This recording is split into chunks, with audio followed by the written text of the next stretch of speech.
to turn down the volume to get rid of the echo. Okay.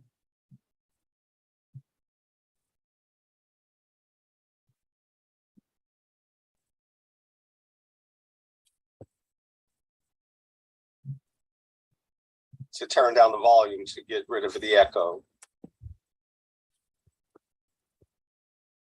Okay, that's done. And we are live on YouTube.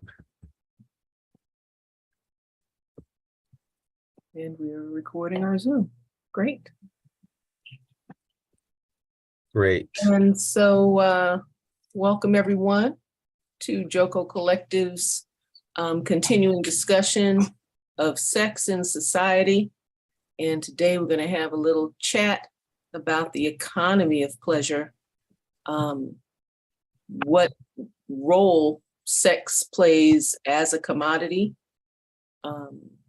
who is the commodity, what's commodified, and we'll graduate into a discussion of what sex work means in the daily lives of our communities, right? What it means as we go about our day-to-day lifestyle, right? Going to work, coming back from home, doing whatever it is we're coming back, doing whatever it is we're doing. What does sex work mean for our communities? And it's as a criminalized form of work, as a stigmatized form of work, and et cetera. Okay. And so greetings. Yes, I'm Tasha Thomas, Joko Collective member.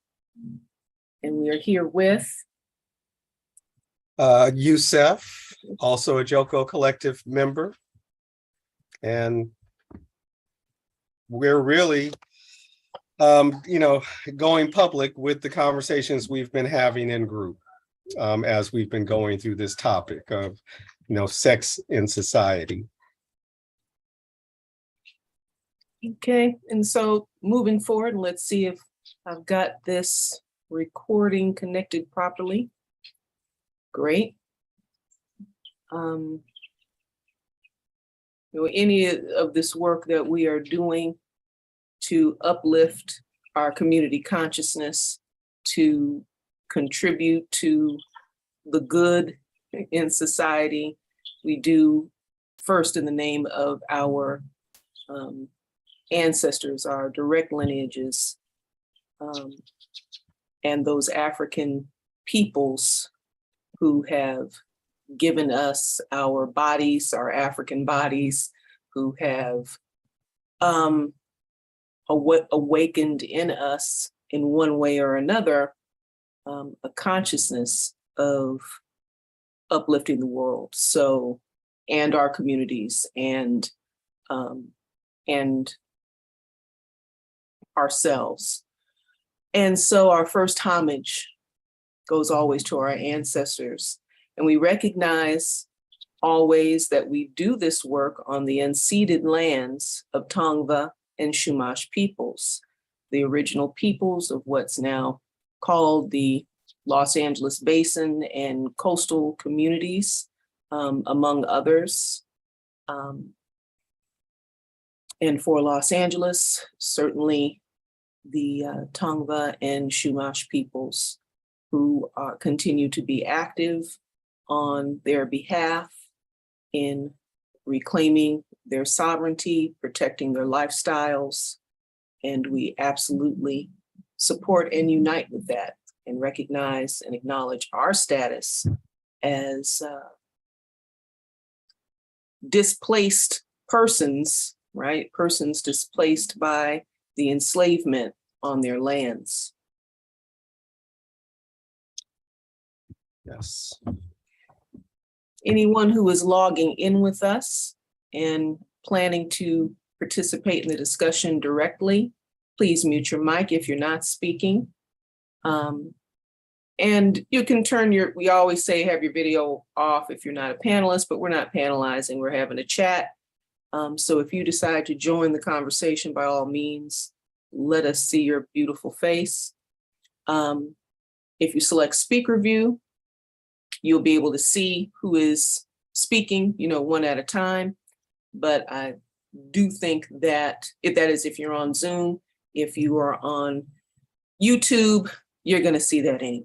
You're going to see the lovely little boxes of speakers' faces. If you have a question as we are going forward, go ahead and put in the chat or use the raise hand icon. And I said question, and a question may arise, but again, this is a conversation. So your comments, your insights, your questions of concern, your information is all part of this process. Feel free to put it in. Yusuf, would you like to read our frame? I will.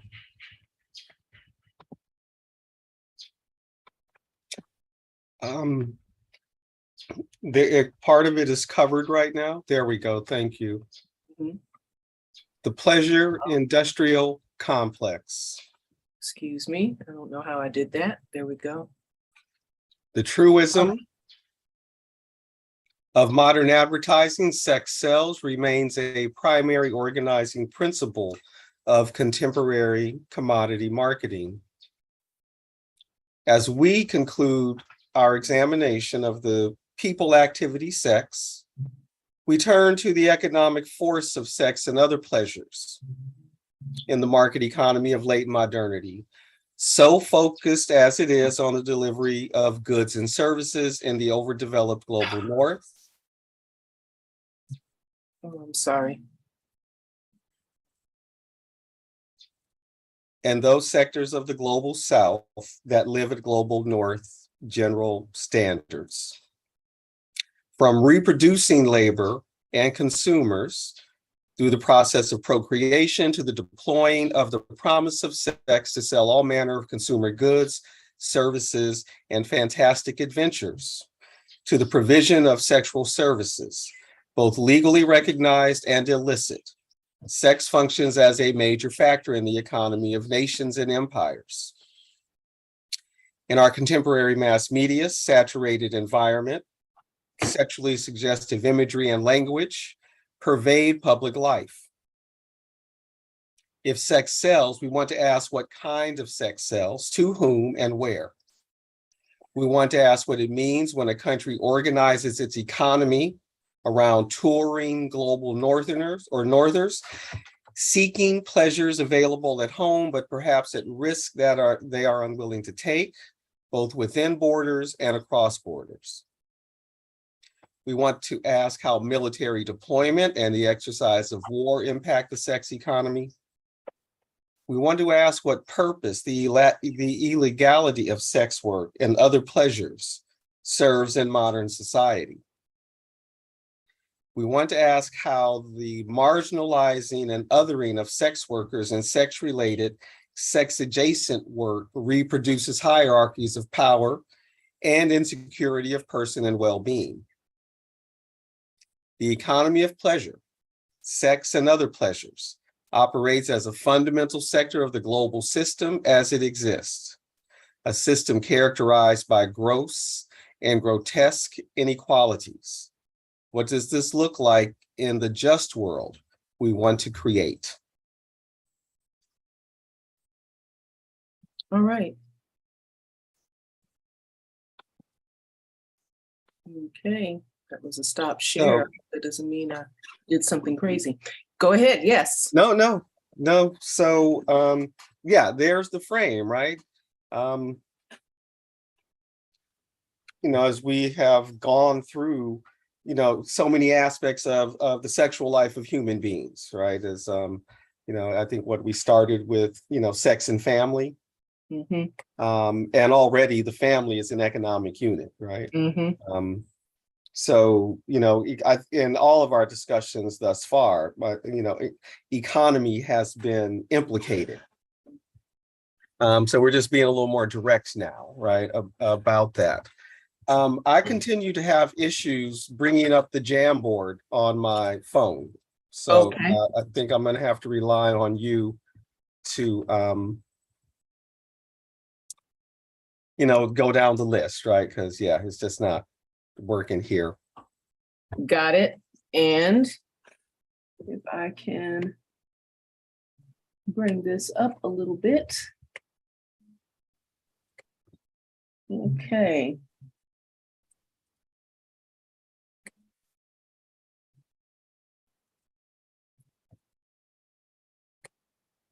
But Okay. again, Mhm. while you're doing that, again, just thinking at the level of the family, right? And policies on procreation.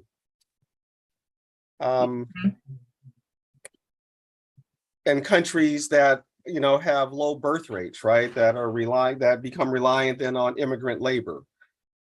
So even that aspect of sex or traditional notions, right, of sex within a marriage or within a coupling, a particularly a recognized coupling, right, within a society, that traditionally, right, will be expected to produce children. That is to produce more citizens, more subjects, more workers, right? Mhm. But so much of the global north, folks are trying to minimize how many children they have, right? Keeping it to one or two. But that impacts the workforce, right? Mhm. The nation's workforce, so to speak. And so, when you think about where is immigrant labor going, right? It's going to countries that are, experiencing the low birth rates, and often again, by choice, or at least choice, Mhm. a Mhm. choice is implicated, right? And why Mhm. birth rates are going down in a lot of global north countries, at least among certain sectors of the populations in global north countries like the Scandinavian countries, the United States, et cetera. So anyway, just again, Mhm. that fundamental human behavior, right, and human act, right, is already implicated in economy, right, and Mhm. And in yeah, culture. and mhm, You referenced, which is a segue to our questions, which I have located. right, um, the changing structure of families mhm, in these nations, that also defined nuclear family not too long mhm, ago, right? mhm, Specifically as a heteronormative unit that fits mhm, really tidily within this kind of within the middle class economy of the time, right? So you have right, the two-parent family, the two-parent heterosexual family, with what is it, 2.5 children, right? And a part right, of that, right? A part of that picture is the two-car garage, and mhm, all of these kinds of funny half mhm, measures and one and a half mhm, cars and all this kind of mhm, things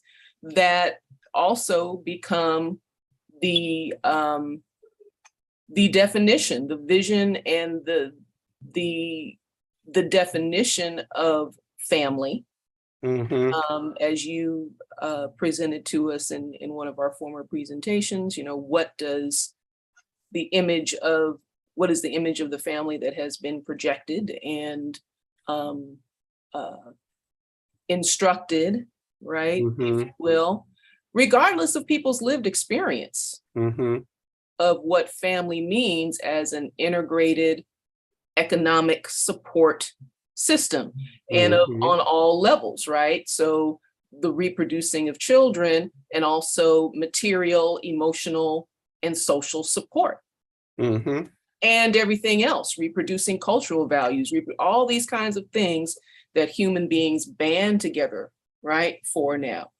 And where is it now? It's Cuba that is, right, looking at legislating, opening up in a specific kind of way that hasn't been done anywhere else. You know, what is it that constitutes a family such that people are able to, you know, and I'm just saying, you know, saying it in a very broad way, you know, it is a measure that allows the full range of how people define family, right? Mhm.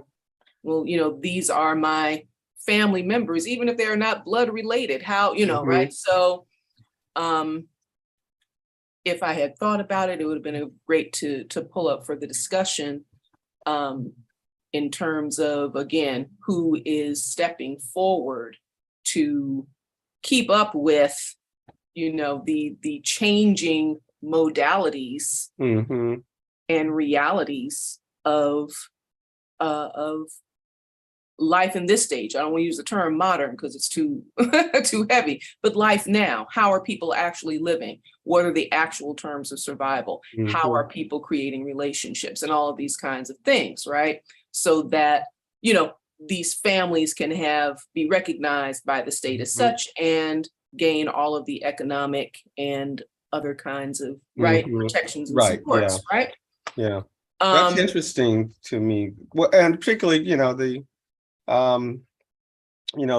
heavy African presence in Cuba, right? And the African practice, right, of adopting people into families, and everybody got play cousins, right? And Absolutely. uncles and aunts, right? And so yeah.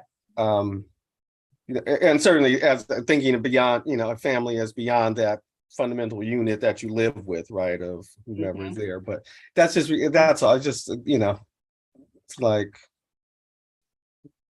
it just brought to mind to me, that yes, that practice of adopting people into families that's so widespread around the Black world, African and other, Black. Absolutely, which takes us to these notions of what kind of sex is illicit, right?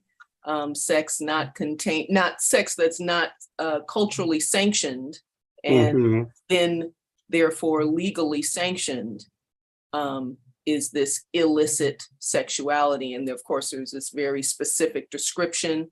What is it? The charmed circle of sexual activity, right? You're heterosexual, you're married, it's missionary style, it's geared toward procreation, it's all of these, different or is legitimated within this very close set of parameters, specific set of parameters, and all things outside of that are illicit, and perceived of as dangerous, and creates these whole, but again, as you said, sexuality is a fundamental human behavior. People are going to be having sex, right?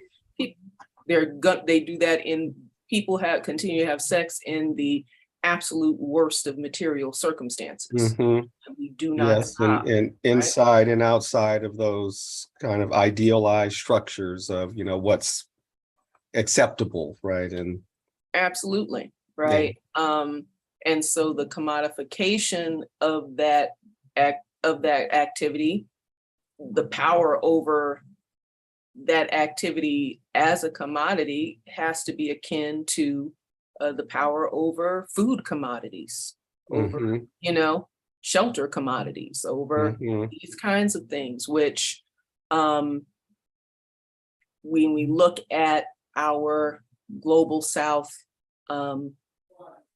countries, looking at our global South countries, taking us into our first designed question, who are independent economies, that are economies dependent on entertaining Westerners, the tourist economy, right? So our first question is, what does it mean when a city, a state, or a country relies on tourism as the major sector of the economy? What does that mean for the commodification of sex, right?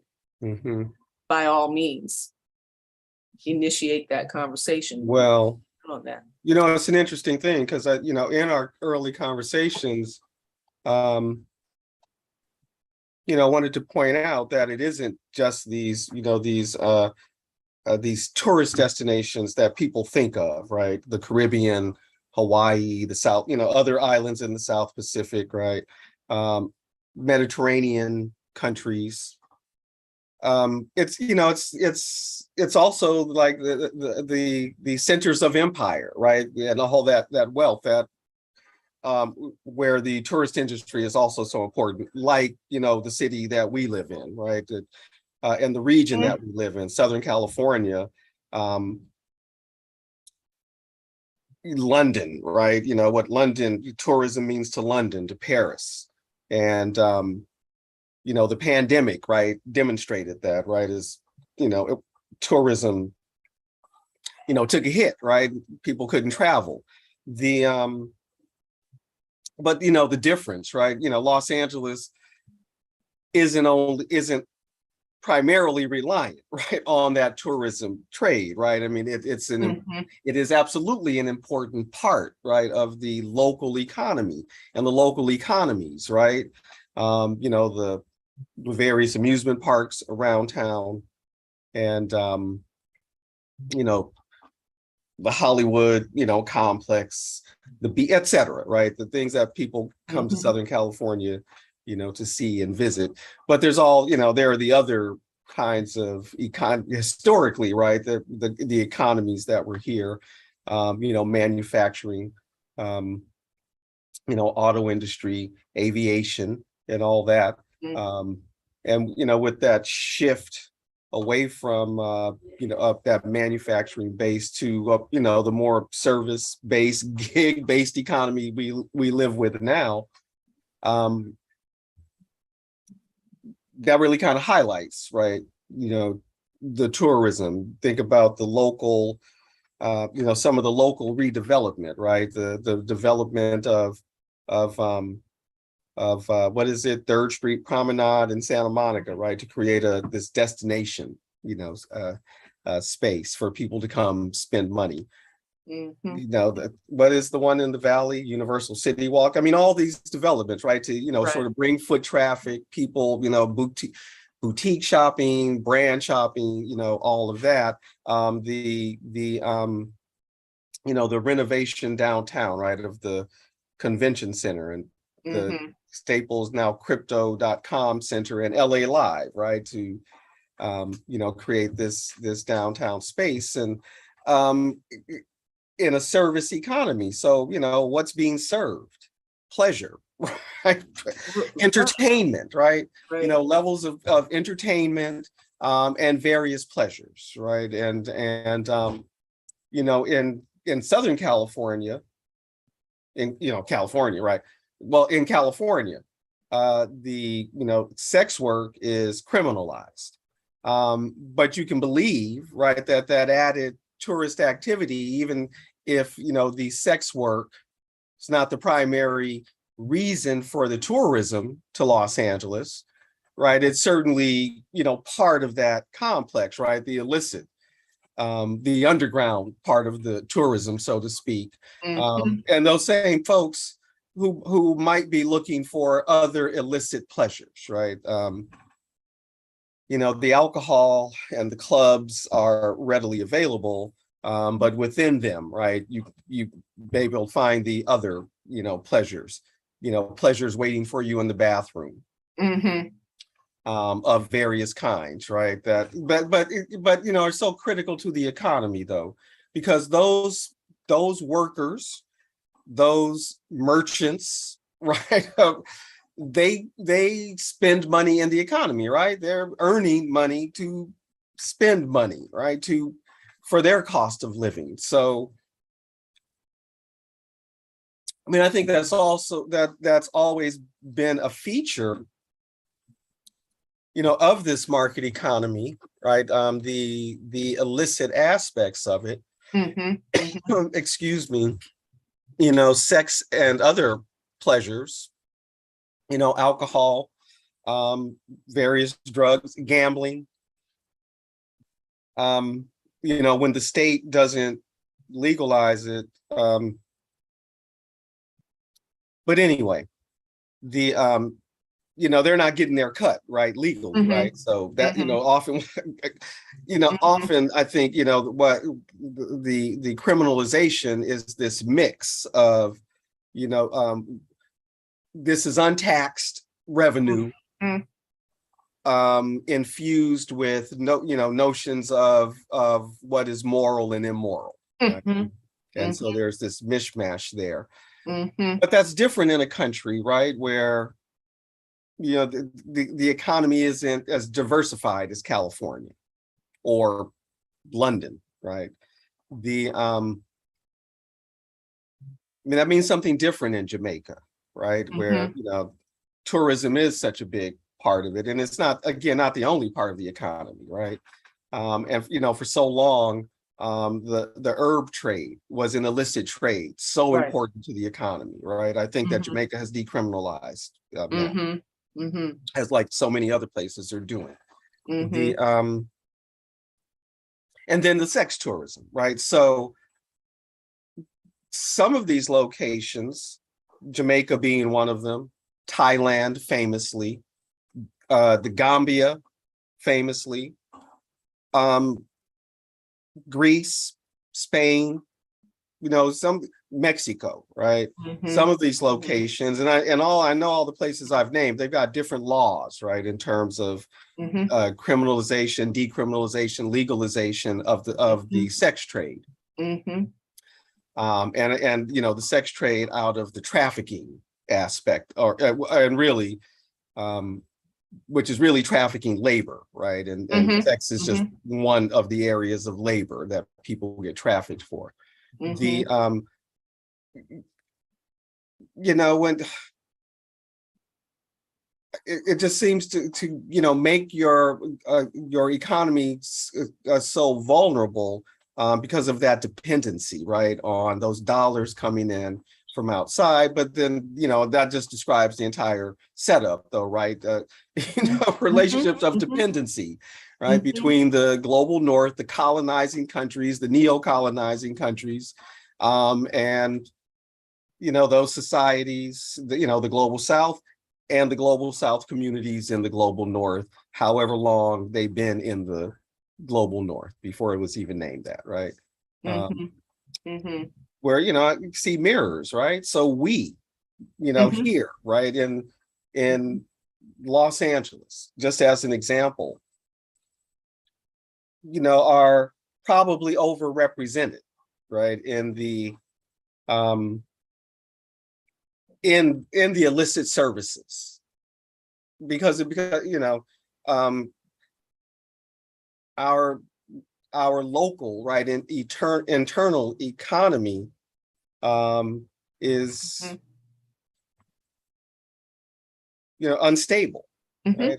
People are dealing with high rents and unemployment, and Mhm. all of it, Mhm. and have been, right, have been, I mean, I don't have the numbers in front of me, and I just know nationally, right, when people look at the economic condition of Africans in the United States, um, Mhm.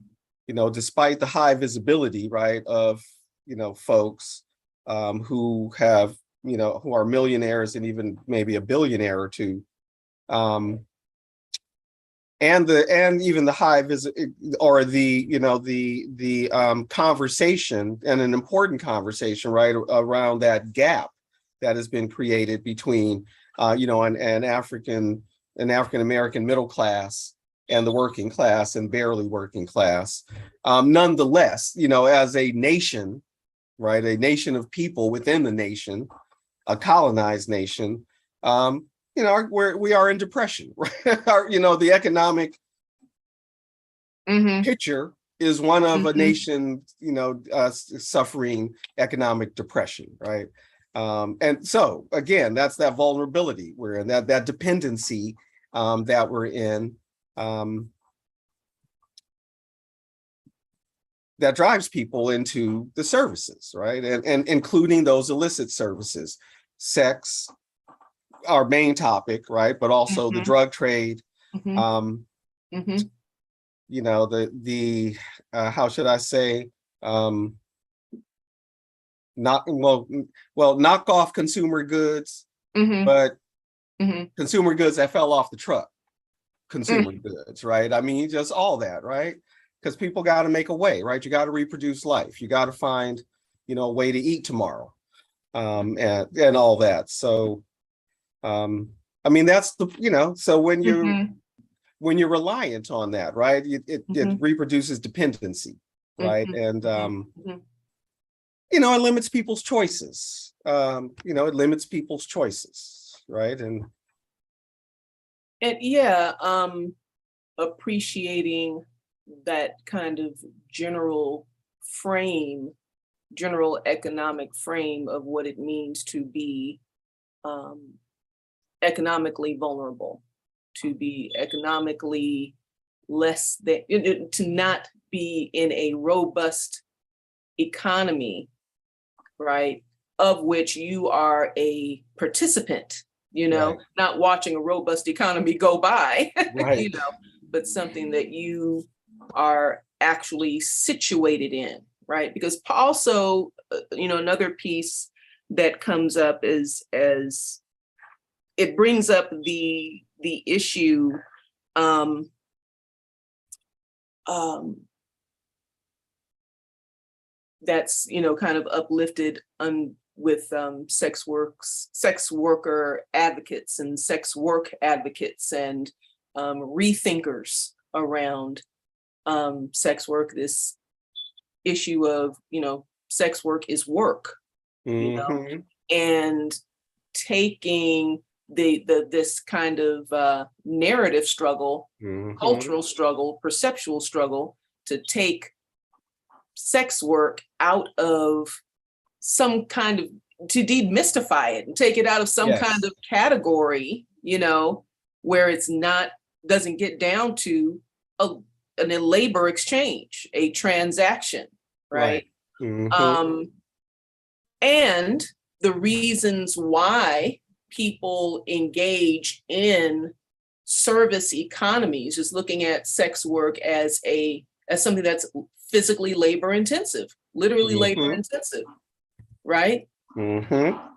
People Mm-hmm. who engage in sex work have certain kinds of needs for um, uh, health maintenance and body health maintenance, that right, Mm-hmm. Mm-hmm. to maintain their health, Right. not unlike the worker in a factory, who has to deal with, repetitive motion injury, that has That's to deal right. with, right, Or the dangerous coal equipment, miner or the who's coal got to worry miner about black lung. That's that has to right. worry about black lung, you know? Mm-hmm. Um, so this part of this key to Mm-hmm. being able to talk about sex work and the pleasure economy, particularly sex work, because we haven't really talked about the intoxication economy, which is what I mean. Part of that history is the prohibition, and then Mm-hmm.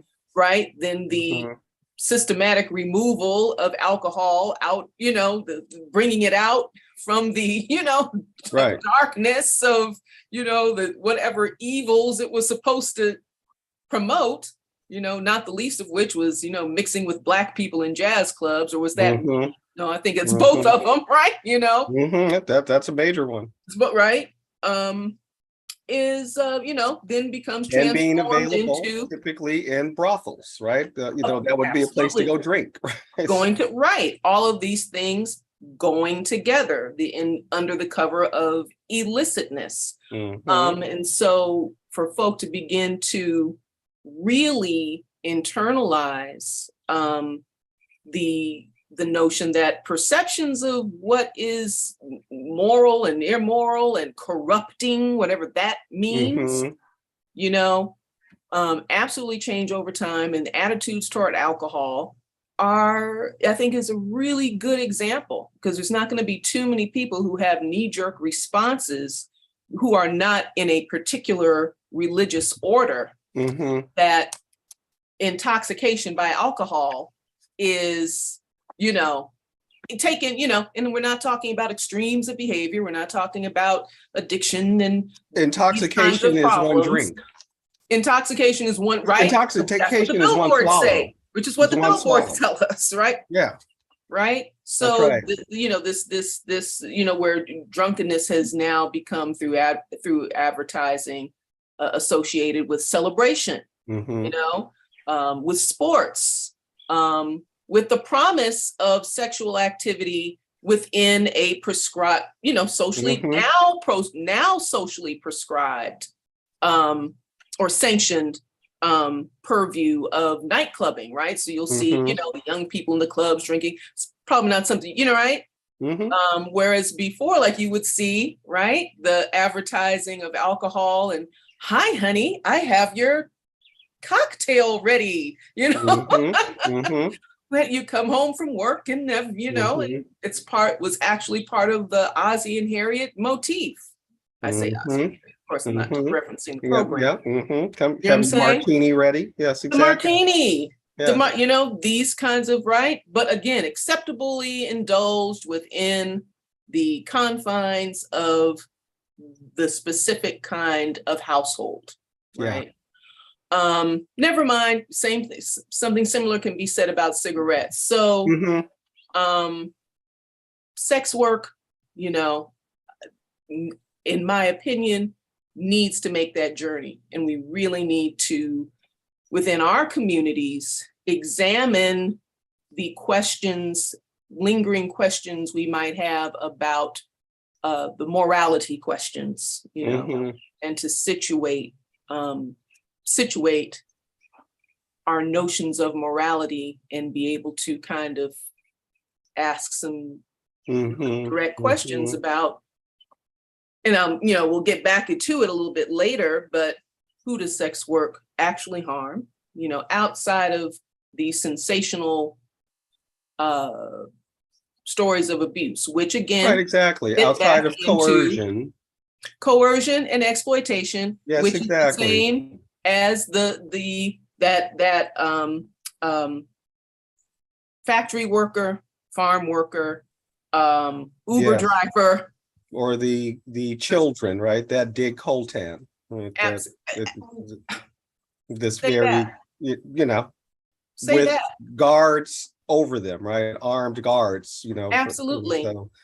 And or sew your designer clothes, right, in sweatshop conditions, and are deprived of education, under the threat of violence, right, under the threat of abuse, which is, so it all looks kind of the same, whatever the labor is that's being coerced. Yes, and is labor that is in its own way, diminished in people's, mind, right?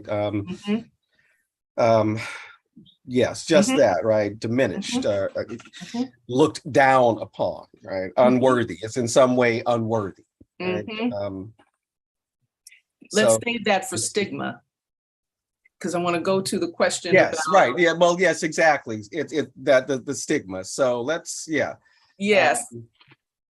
Military bases. We can deal with the other. Yes. Sexually. Well, okay. So the military. Military. Yeah. I found a really good article, right? So why don't I just share it? Excellent. And it is, let me see if I can find it, because I did some different things before I start looking for it. I don't care.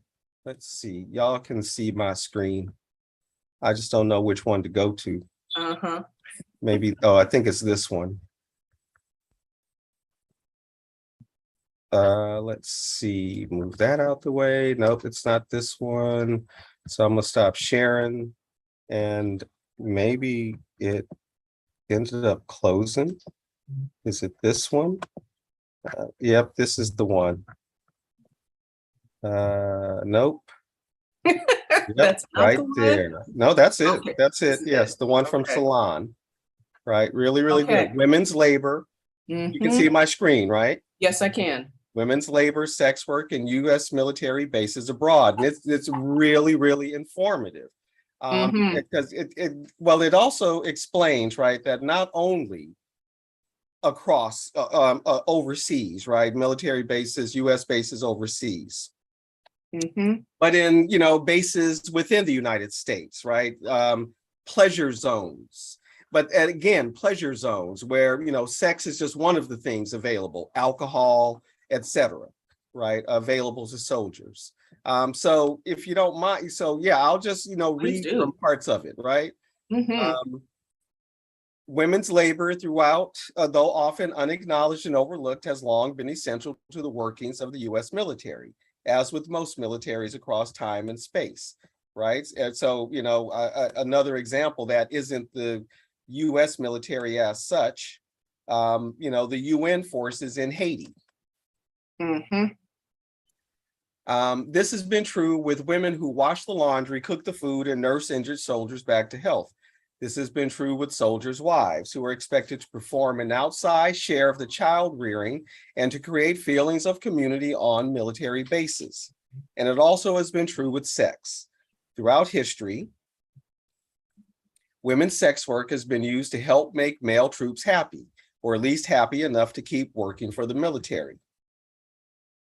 So here's a key point. Commercial sex zones have developed around US bases worldwide. Many look much the same, filled with liquor stores, fast food outlets, tattoo parlors, bars, and clubs, all of which I'll comment, right, are part of that service economy, Mm-hmm. including the pleasure of tattooing, right? Mm-hmm. Mm-hmm. And prostitution in one form or another. Mm-hmm. The evidence is just outside the gates in places such as Baumholder and Kaiserslautern in Germany, Kadena and Kintown in Okinawa. Even during the US wars in Afghanistan and Iraq, there have been multiple reports of brothels and sex trafficking involving US troops and contractors.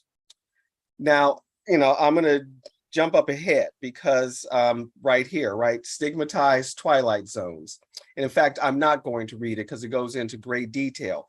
It goes Mm-hmm. on to explain using South Korea as the primary example Mm-hmm. of these camp towns, they would call them, right? There where, and women, economically vulnerable, an economically vulnerable country, right? And this is pre-Korean War, right? After the invasion, or rather after World War II. Many of the pleasure, I'll put it, the pleasure infrastructure for soldiers that was put in place by Imperial Japan was just taken over by the United States and continue to function in the same way, right?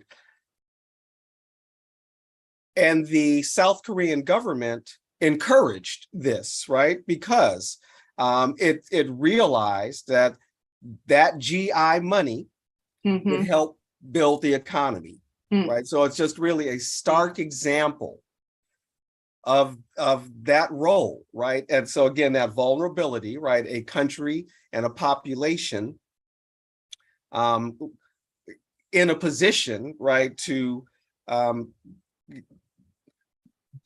limited choice, right? And how to bring cash into the economy,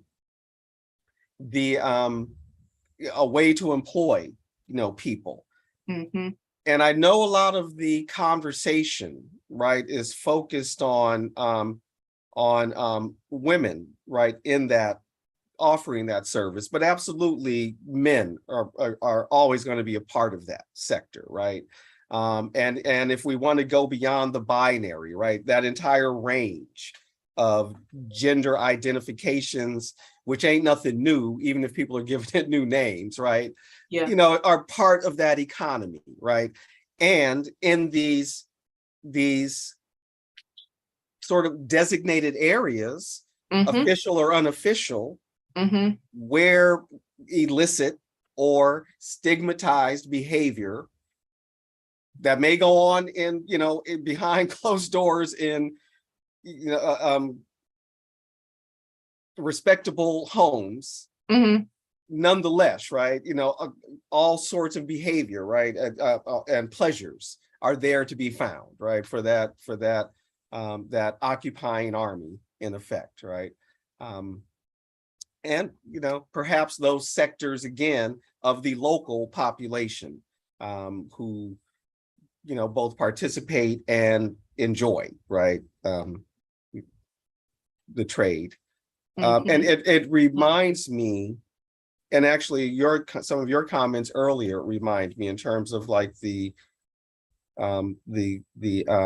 immorality around alcohol, and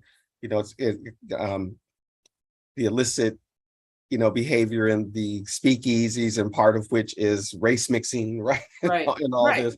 But it reminded me of a passage. I think the film is Before Stonewall, and which I think is a very good documentary, and I do recommend it. It's mid to late 90s, I think it was produced, before Stonewall, right?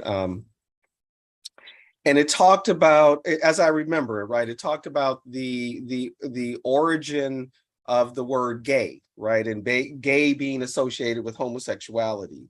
But it was because these were the zones, right, where people went to have a gay time. That, in the earliest sense of gay, right, to have a fun time, and therefore was a safe place. These were safe spaces, right, to participate in same gender love or sex, right?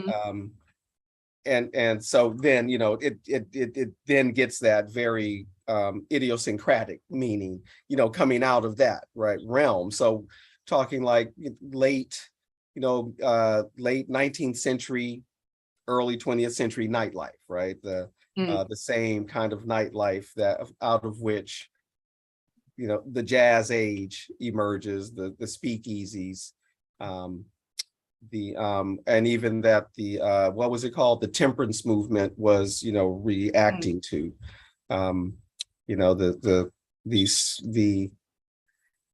the legends of Storyville, right, in New Orleans, right? And so yeah, I mean, so again, the Korean example, that article is on Salon. I don't want to get his name wrong. I think it's David. I'm not gonna try. I'm gonna just go to it to get his name right. And it's advertising his book. David Vine. See, I was gonna get his name wrong. I was gonna call him Zine. How U.S. military bases abroad harm America and the world, right? So a much broader discussion than just the sex zones. But this is a feature. This has been a feature. I don't know about the history, military history, in most of Africa, the Americas in the pre-colonial period. But it certainly has been an observable part of military history in the Eurasian theater. That part of military history that is not often, reproduced in film or even in history books, right? But the camp followers that follow the army, that support crew, those workers, right, that build the catapults and all this other stuff, right? And the sex workers, right? And at least as far back, I mean, just in terms of how fundamental, right, it has been in that theater of human history, as the Epic of Gilgamesh, right, a critical character, right, is the sacred harlot in the beginning, who apparently is in a position of a kind of authority, right, or respectability, right, in that ancient society that's represented, idealized or not, in that ancient text. But anyway, yeah, I just thought that's the function of, so that's the U.S. military, which of course is the most widespread military in the world. And so what does that mean for the economies of the South Pacific, of Guam, Puerto Rico? What does that mean though? I mean, we know what it means, right? For Mexico, Tijuana, that's so close to Camp Pendleton.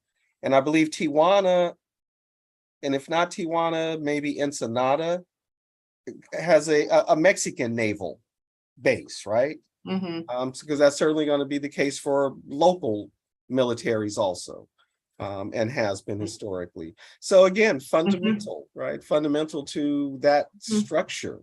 And typically, you know, as part of an imperial project, it's, you know, an exploitative relation often. Yes.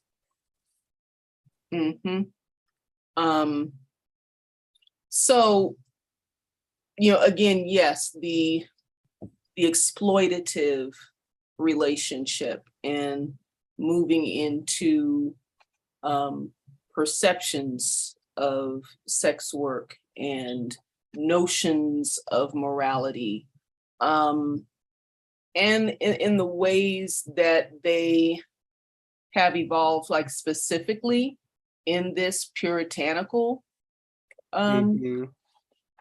society, right? In, you know, in this puritanical society. And I have to speculate because I didn't have time to look it up and really look at the specifics of, you know, how language comes into law. You know, how is lewdness defined? How is lasciviousness defined? How is, you know, how is that conceptualized? How is a quote unquote corrupting activity, you know, defined? And anytime we're talking about illegalization of anything, right, we always know that our criminalization under those illegalities is going to have a different, right, is going to impact us differently, that we will be more criminalized than not only our white counterparts in that black-white binary conversation, but our white and our race and class counterparts in, well, our race and class counterparts in white society, but then our class, contraparts, right? Folks that are, hello, Brother Dwayne, how are you?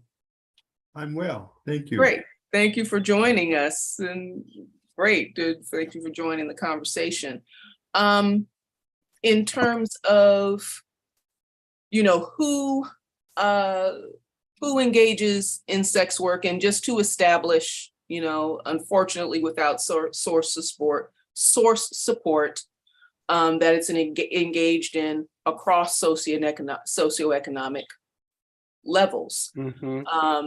One of the things that sources I was able to tap, preparing for the discussion, kind of a historical overview of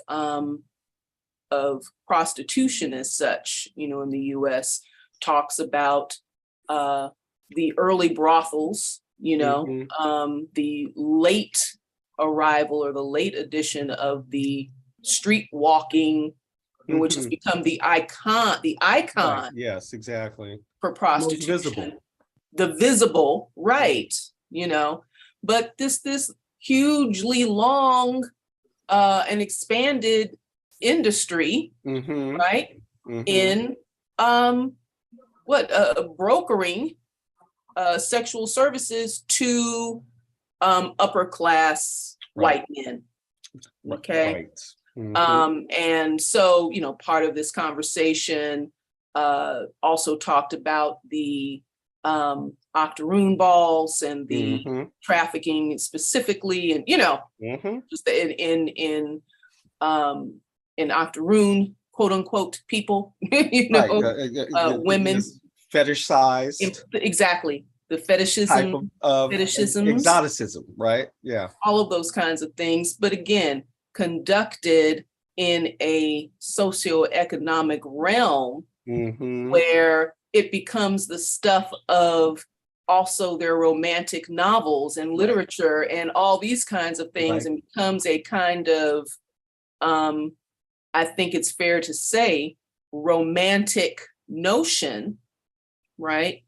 When to the contrary, right, when we're talking about lower class people and people and non-white people, and we're talking specifically about women at this point, you know, it's a pathology. It's a question of pathology, you know. And of course, as you have emphasized, and as was stated in the frame, the way sex work looks in terms of who is practicing, who is engaging sex work, out of what set of conditions and choices, you know, and the,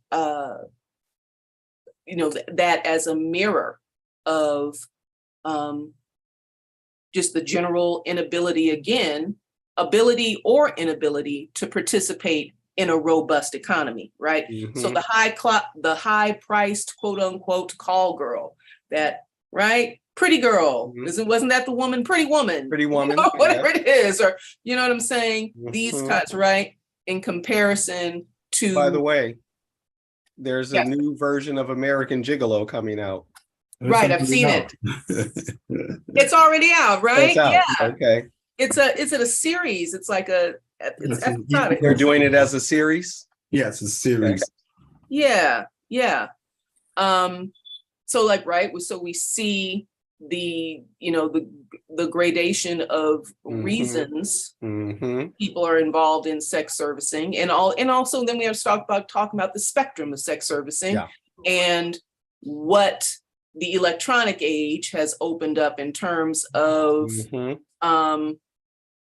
what I'll call safe, quote unquote, sex servicing. You know, what is it? Distant learning, right? Distant sexing, right? Right. But for reals though, right? But yeah. And who can participate in that and who cannot? You know, the fifth, and this is the last thing I'm going to say for a minute, because I'd love to, Dwayne, since you joined us, I'd really love to hear some of your ideas and your notions on this topic. The notion, you know, or the pathologized image of the prostitute, you know, as the destitute, uneducated, probably substance addicted, you know, this kind of, you know, just the whole story of desperation, or the dramatic story of the trafficking, the kidnapped for, you know, into trafficking, which is, there's no denial about that being a reality. But what is it? How many people are participating in that industry as a matter of choice, as a matter of, okay, this is a way to supplement my income, to centralize my income, and how many of these folks have no education, you know, are not at an educational or skills, quote unquote, disadvantage, right? So again, sex as labor, you know, sex work as work. Okay. Dwayne, your comments, ideas, and insights. Well, no really insights. I think that your point is well taken. I actually do see it as a formation of work.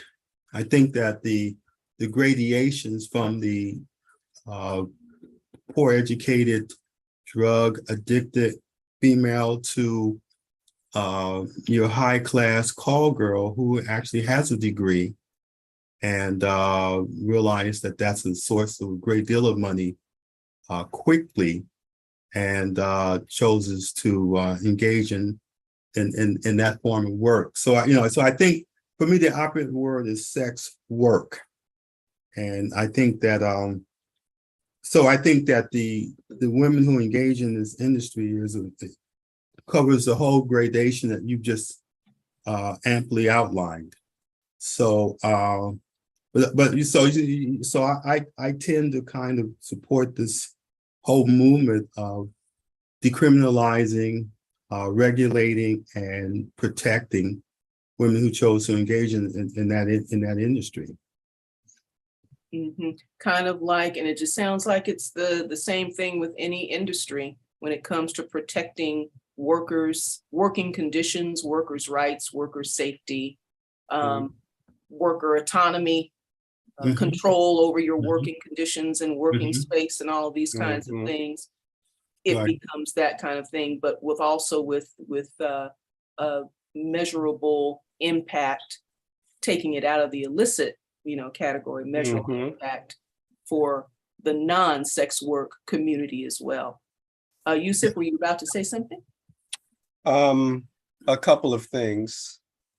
Uh, so like sex adjacent work, right? Or I, I've been reading this week about a group of exotic dancers that are unionizing, right? And got Mhm. Mhm. permission, which again, yeah, I see as a move forward. And again, I recall or something like that already in place in San Francisco.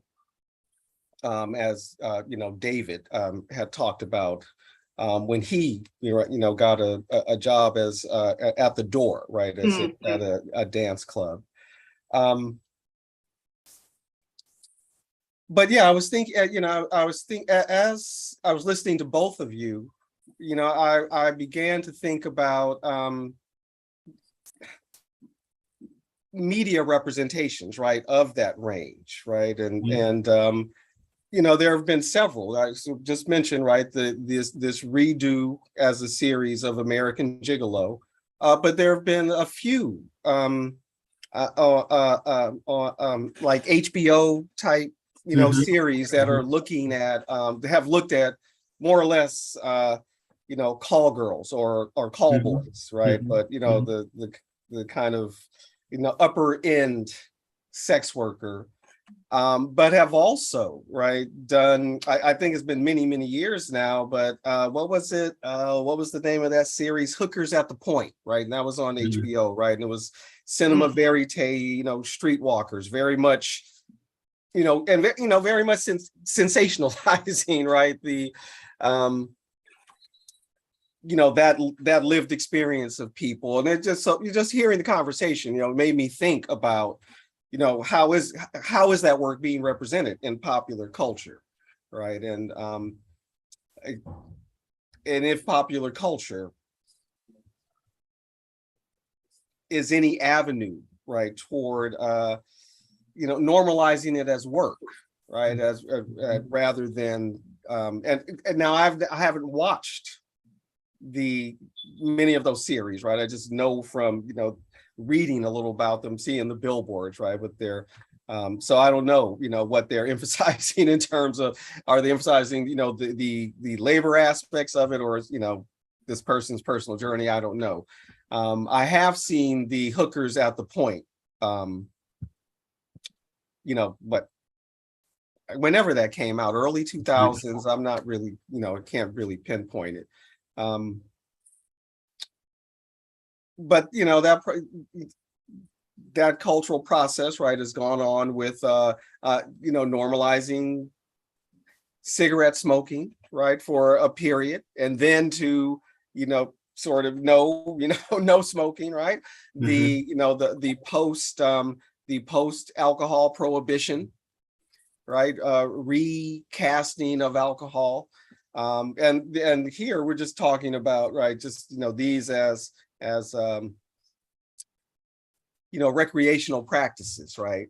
The and to some degree, right, I think for some time now, you can see that with marijuana, right? Being normalized in pop culture. Even if on television, right, they still cannot actually show somebody smoking, right? They will do everything but, right? And Mhm. certainly characters, speak about their use and are not othered for it, right? Aren't demonized or etc. Right? Can now I don't know if these pop culture representations of sex work are doing that though, right? They Mhm. may just be reproducing the old tropes. Mhm. Hookers at the Point certainly did, right? Everything that you talked about the streetwalker, they were reproducing. Right? And yeah. Yeah, yeah, yeah. But I think the exploration of the call girl as a kind of high end is relatively new. As Mhm. as the discussion goes, is relatively new, and I think that tends to heads towards the normalization that you talk about because these are typically white middle class women Mhm. with education Exactly. and what gives it veneer acceptability as opposed to sister out there in the street Right. reportedly addicted to drugs. Mhm. So they're kind of bringing it to some level of acceptability, as it were. Mhm. And their clients are these high-end billionaires, millionaires Right. or successful businessmen, quote unquote. Mhm. So, Right. Mhm. so, Mhm. Right. so Mhm. I Right. think all that Same lends folks who toward, would go to the Octoroon there you ball. go. There you Dr. go. Ball, right. There you These go. kinds of things. The part of also what comes to mind in terms of the economic standing in terms of who is doing the sex work. Mhm. And I'll start with a story, right? A beloved uncle of mine who was a gay man and was my mother's best friend, right? And I just thought about this the other day. It's not something I even, was in my mind Mhm. regularly, but he used to tickle my mother with stories of different sex work jobs that he would do, right? In the fetish economy, Mhm. with wealthy white men interested in handsome, young, dark-skinned men, Exactly. to have sex with or have other kinds of fetishistic engagements with, and and they would giggle for hours. He was also, a business owner. You know what I'm saying? Right. He was he had other skill sets. You know what I'm saying? And he was an absolutely, just in case, I don't know who wants this talked about or Mhm. not talked about. I'm trying not to put clues. Anybody who might happen to see this, know me and put two and two together and whatever, Mhm. But he was prominent, beloved, and in the community.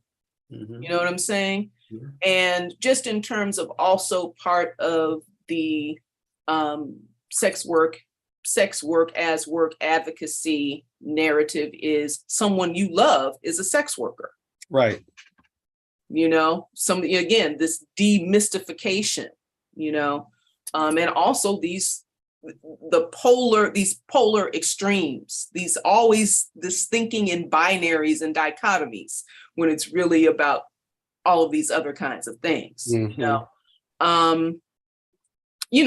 My mother used a story that she used to like to tell me because she was a beauty salon owner.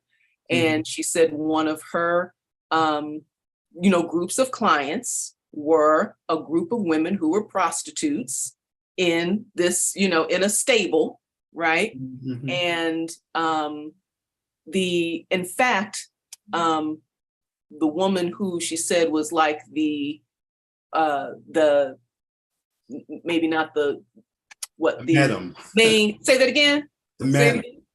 The madam. No, she wasn't a madam. She wasn't a madam. I'm trying to be gracious. I'm Yeah, trying to use you're language trying that's to be appropriate. gracious. Yes. She was the bottom. Okay. Right. She was like Yes. the Okay. We got it. core prostitute in this Oh, okay. organization, who I see. eventually literally married she and the brother who ran the organization married and went on to like a legit, went legit lifestyle. She happened to look so much like my mother that when I was young, I would mistake her at a distance, and mom used to just tell me stories of people trying to get her to get in the trade, And she said one of the things this particular person would tell her is, girl, you're in the bakery crying for bread. Right? Her mom's sense of respectability wouldn't allow it. Her business sense had her thinking about it, but her sense of respectability wouldn't permit it, So, but,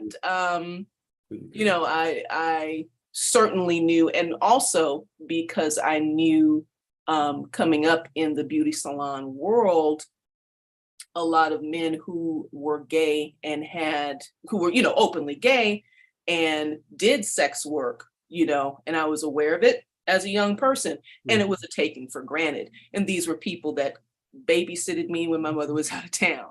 These were people with whom I went to church. These were people that, you know what I'm saying? Quite normal, quite unpathological, as individuals, as individuals. So this question, the normalizing that is one thing, and also this question of who gets to participate in a robust economy, where because of your identity, you're expelled from the economy. And sex work is survival work for trans people, to be involved in fetish industry, sex work, what have you. And for that being a modality, right? An income option for people who are discriminated against for employment, if they are who they are openly, Right. Part of the things, looked at. Anything else? Go ahead, Yusuf, like you're about to say something. You're muted. I am muted. Okay. And that's because I needed to answer a question from Ziana. Pardon me. Okay. The 'cause, yes, there was a little distraction there. Well, no, I was looking. Well, one, I was looking at the time. Right, we're making very good time. And the other thing is, I wanted to, I'm glad you mentioned trans, right? And really just specifically to move away from women as sex workers, right? Because again, that's always the default, right? And men participate in sex work, right? And probably at much higher rates than we know, right? Because again, often those things are underreported. Often again, serving that same clientele, rich white men who have, whatever various fetishes and are living at whatever degrees of openness or not openness, whatever, right? But also significantly white women, right? White women have also historically participated, right, in those balls, that behavior. And again, I'm going to share my screen with you again. Let me go there because I don't want to leave this unsaid before we finish up. All right, so female sex tourism, right? What does it mean and where does it happen? And just again, some key information about the trade, right?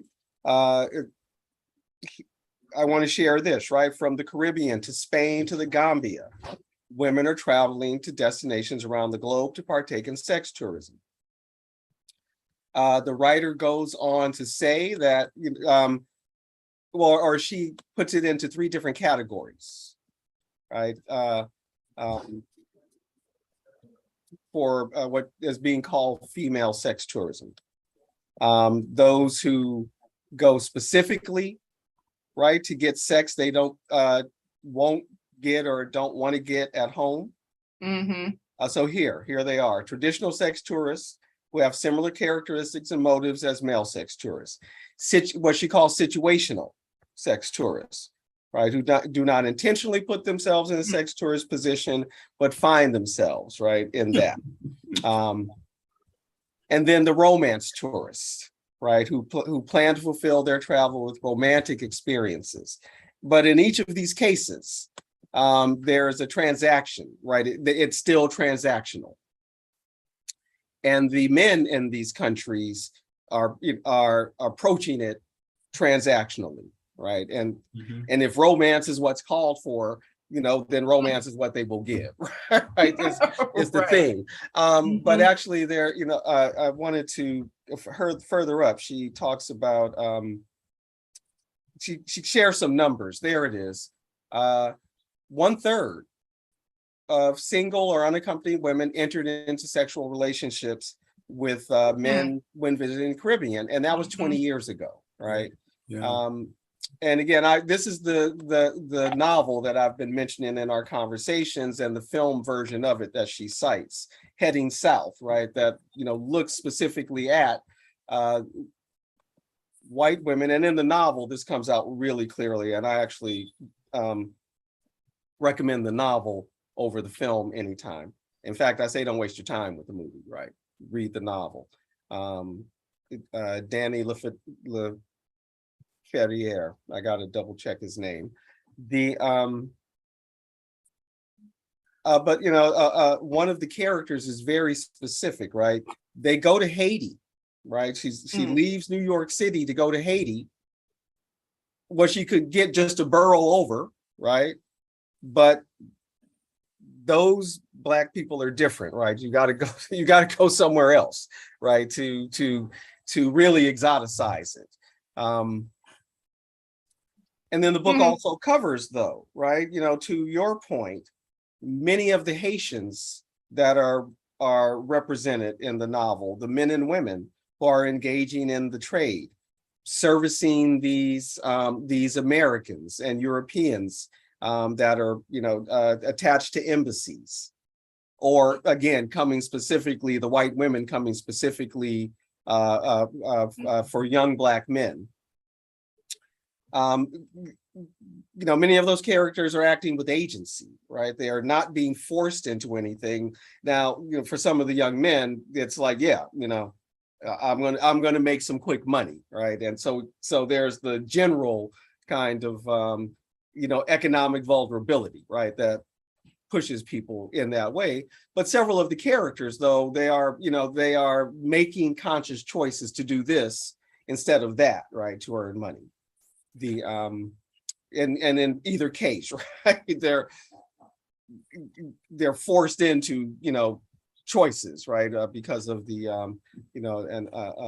and a vulnerable economy, right, an economy that's under threat and pressure from and specifically the United States in the Heading South novel and film, right? But yes, just white women are part of the consumer group, right, that are consuming the sex of Black men and women, Mediterranean men and women. I actually found it very interesting reading that article. Whether you go to the Caribbean or whether you go to Greece, you see the young men walking with older white women. And I just thought, I guess the Greeks aren't white, anymore. But anyway, right, hanging on tenuously to that whiteness. Hanging on tenuous. It was very interesting language. Like, that put Greeks outside of whiteness, even if accidentally.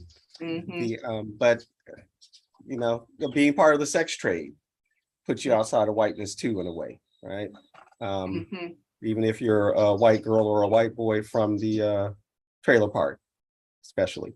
Right. Absolutely. Some things that I wanted to get in before, even if we decide to stay on a little longer and chat a little longer, since we're getting to that time, in terms of this question of morality, and to discuss morality is a discussion in and of itself, it's its own rabbit hole. In terms of this particular morality that we participate in here or derived from in this, in the Northern America, in the US, which I described earlier as puritanical, having a Puritanical, yeah. specific Puritan, right? Mhm. Set of mores. But we typically, right, I'm looking at in us, our community, right, we still have, we typically think of this, sex work as immoral, right? And I'm just going to throw out some terms as dirty, right? And I would suggest that it's because we fundamentally, in a very un-African way, nothing that, I don't know where we see this in our other cultural references, but see the sex act as dirty, it's associated with dirtiness, Yeah. Which is kind of interesting if work is work, when we juxtapose it with, say, people in the medical field, who deal with more bodily fluids and in greater variety, right? Nurses, doctors, surgeons.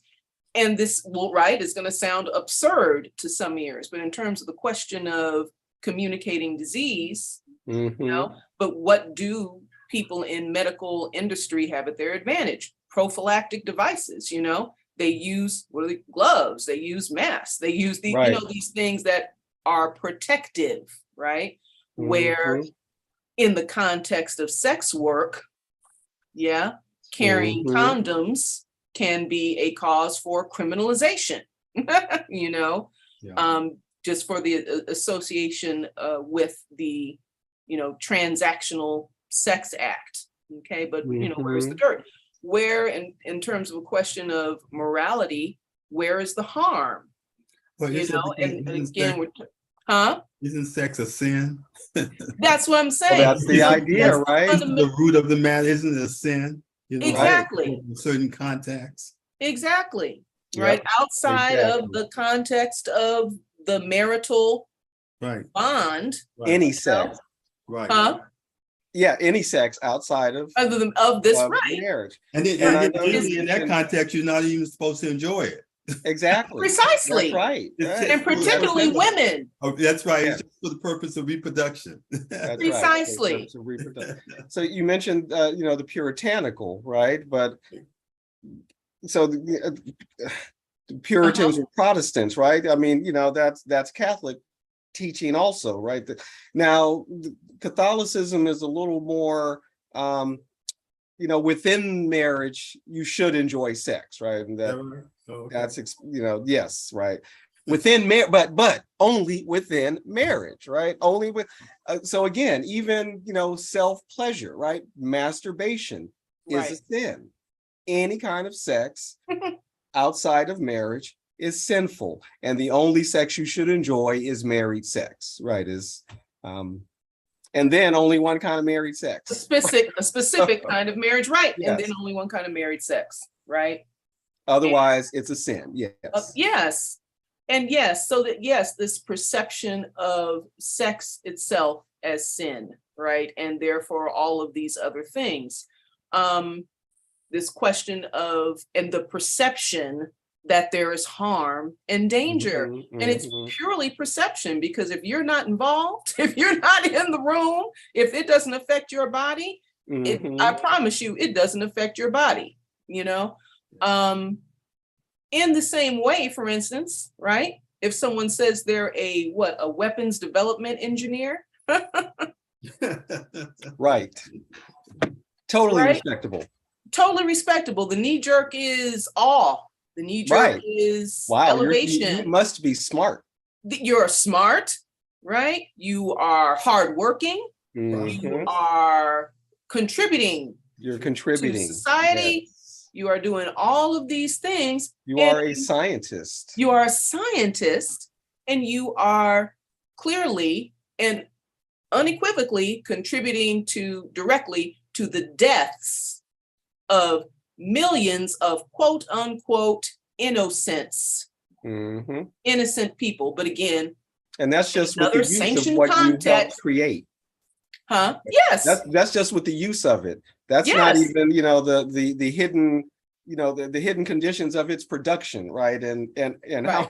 how much Right. harm was done just to Right. produce that, right? That he Right. designed, right? So, Absolutely. In terms of, so when I think it does us well to take that step back and look at what does sex work actually do mhm, when we consider mhm, what we mean by something that is a social problem, mhm, a social ill, right? And conversely, we understand that the stigmatization and illegalization, criminalizing of sex works creates environments of great violence, exactly, of great harm, right? exactly. Coming to mind, right? With Yes. that in the way that we ultimately demonize the other and make the other disposable Right. and killable, Mhm, killable, abusable. They are subject, if you are the other, you're on your journey mhm, being the appropriate target for whatever, right? So our cases and points are these serial killers, right? mhm.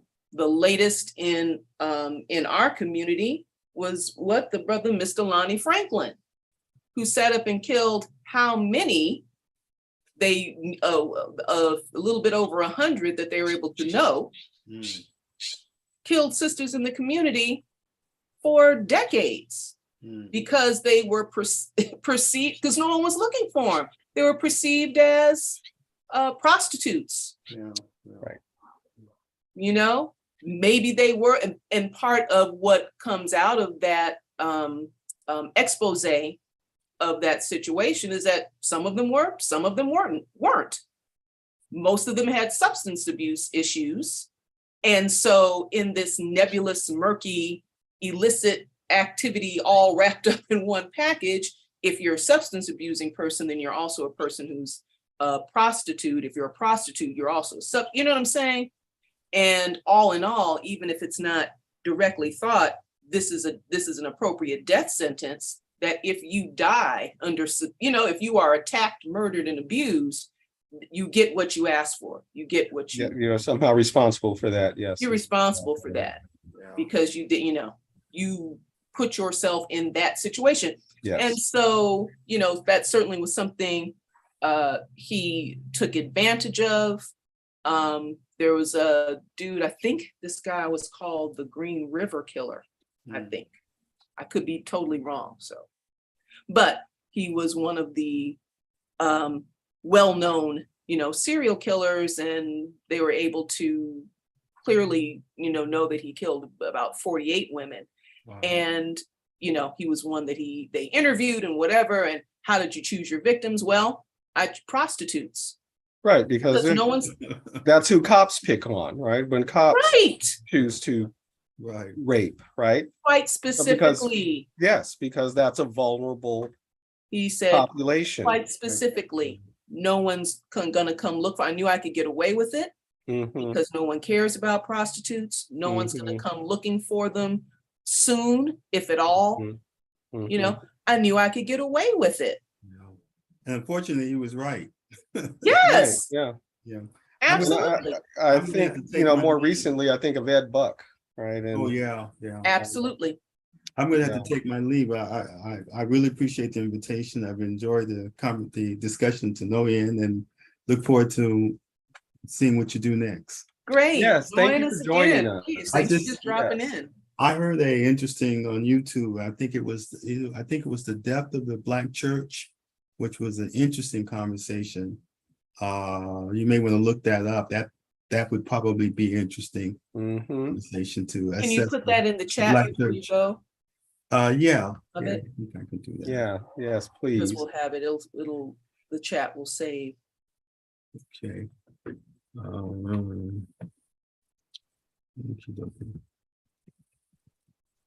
But that's you're right on point though, Tasha. It is the criminalization that makes the word dangerous. Right. and keeps it in the hands of criminals, actually, right? And like real criminals, right?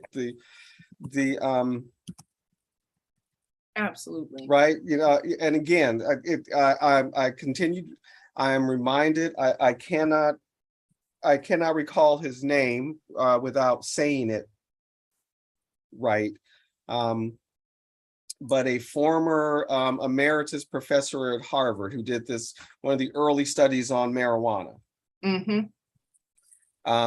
And, you know, as he explains it, he was concerned, right? Marijuana was becoming very popular. This was the early 70s, I think.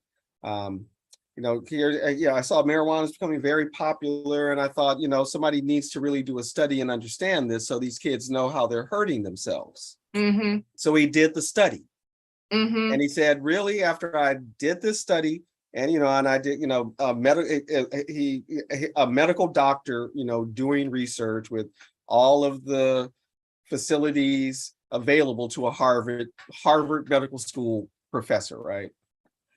Said the only thing I could conclude, you know, by the end of this study is that the most dangerous thing about marijuana was that it was illegal.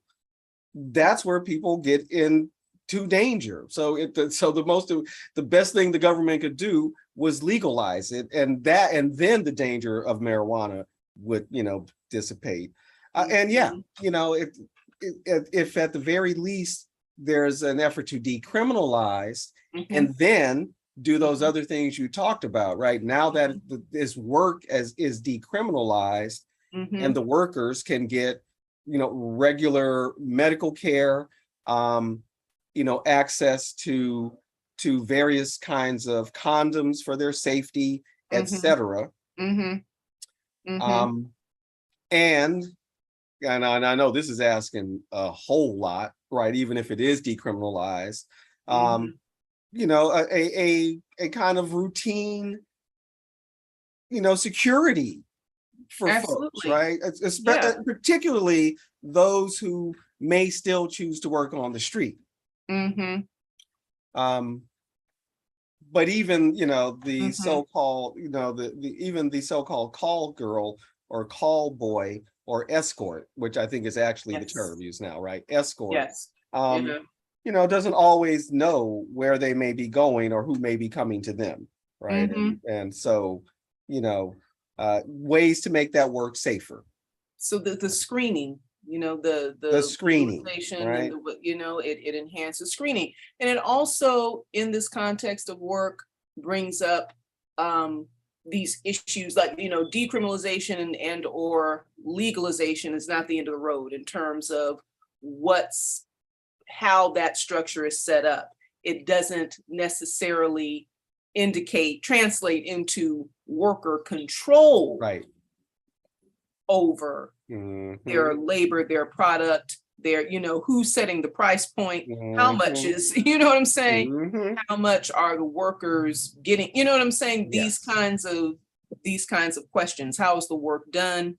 You know, and what these safety features, you know, will look like. There are a lot of countries that have decriminalized sex work and keep solicitation for sex work criminalized, which which curbs people's livelihood. You know, which curbs people's livelihood. I was saying, I was reading to you as we were chatting and preparing for this conversation, some of the research that's been done on Netherlands, sex districts in the Netherlands, and specifically zones that are designated for sex work within a certain prescribed, in cities, you know, within a certain area, within a certain prescribed period and what have you, and something that was researched and measured over time, over 10 years, right? Was an effect, general effect in decline in sexual assaults and of any kind, and in certain circumstances, right? Because all of this is situational. In certain circumstances, a depression in drug distribution, Mhm. illicit drug distribution and whatnot, which makes sense, goes hand in hand, right? Right, yeah, On exactly. the other hand, right, as we would expect, also, in some instances, legalization just facilitates big time traffickers Right, or big time exploitation, exactly. So, um, Which has everything to do with the structure of the economy. exactly. Everything, right, that gets commodified, the sharks Yes, want to move in, right? So, absolutely, absolutely. And, yeah.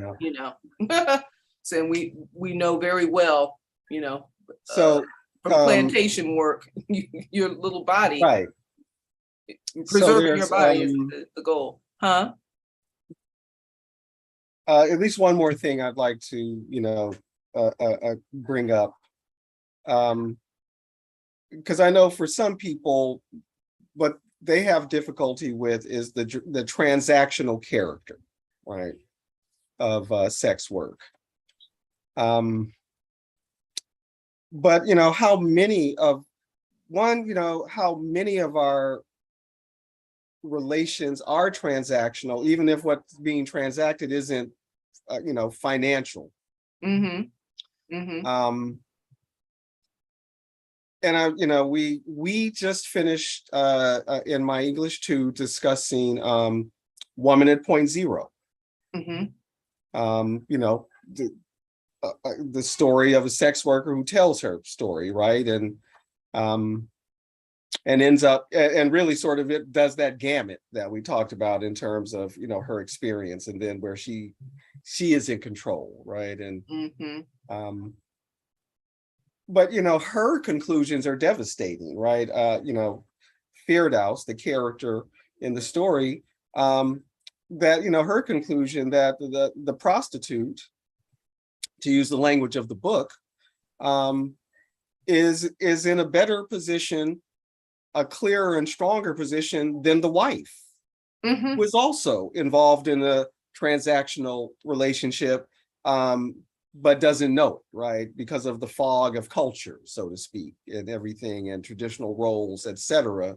Mm-hmm. And it's folks may not agree, right? But it's a Mm-hmm. really devastating and perceptive commentary, right? Mm-hmm. That indeed there are all sorts of transactional relationships. And even within that book, right, her uncle, who marries into a wealthier family, right, is involved in a kind of transactional relationship to gain, greater status, right, Mm-hmm. as his position as a respected, religious scholar, right, Right.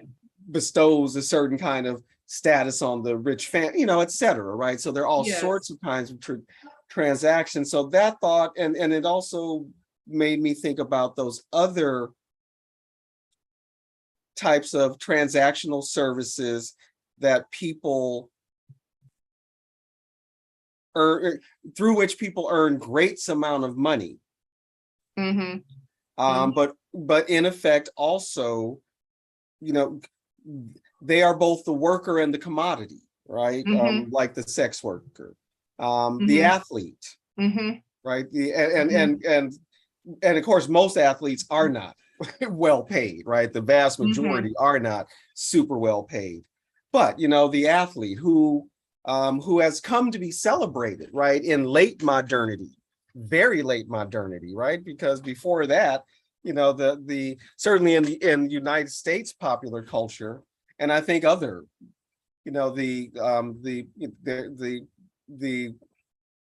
athlete is the jock, right? The what is the word I'm looking for? The muscle, right? But not very smart.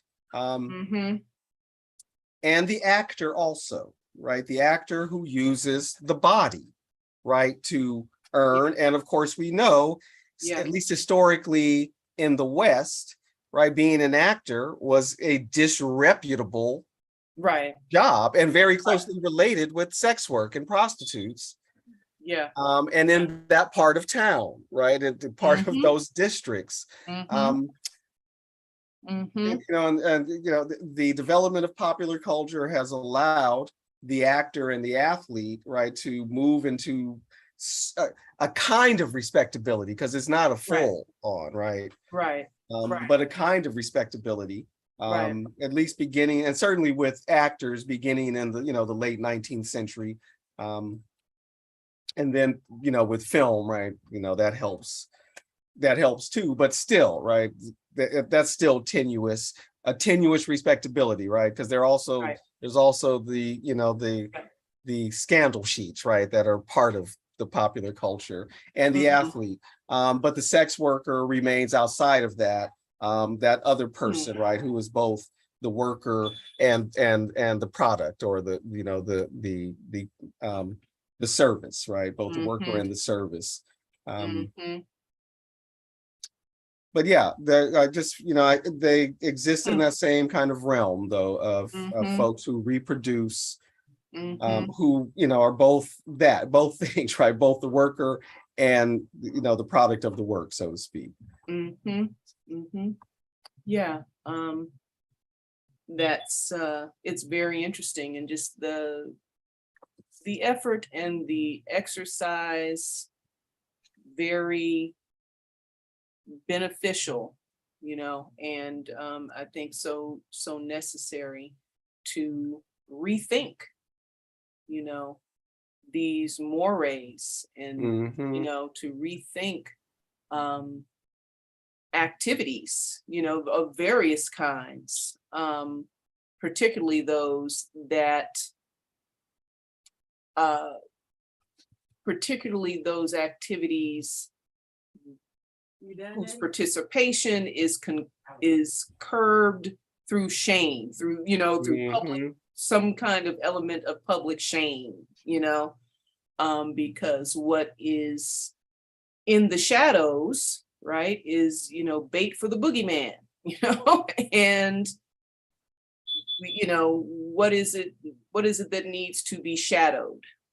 You know what I mean? Yes. Specifically in relative to sex work, adult people having exchanging a sex service is a very specific kind of relationship. It's a very, I one where I cannot identify a harm, and everything, all these other um extenuated exploitations, are very well explained, I think, through the paradigm of labor relations, and what Hmm. happens in labor relations, Exactly. period, you Exactly. know, better explained than Hmm. through the lens of moralities Hmm. and Yes. goods and bads, and Yes. Exactly. and can lead to much more literally to safer communities, Safer, more stable, healthier. healthier, more stable communities, in Yep. a real way. In a real So, way. Yes. And a rehabilitating of mhm, sexual behavior. Sex is not dirty. mhm, I mean, yes, take a shower, mhm, but mhm, it is not dirty. It is not evil. It's not all those things, right, that have been, and not only the Abrahamic traditions, right, but that has been layered on top of sexual activity. yeah, I mean, everybody, I think everywhere, right, has traditions of mm, celebrating fertility, right? mhm, Um, mhm. and that, that's healthy, right? That is healthy. I would have to agree. And And celebrating fertility, but beyond fertility, right? yes, Celebrating the joy of pleasure, right? Of sexual pleasure yes. and the enjoyment of human bodies together and even alone, right? So Absolutely. And that's sounding like a concluding word. That sounds like a great last word, you know. Right on. So everybody in YouTube live land, thank you for joining us, because we know that there's just so many people watching and Yes, watching with interest. that's right. But yes, thank you for joining us, and we will see you again next month with a to be decided topic. That's right. We'll see where we are. And thank you. Go in Thank peace. you.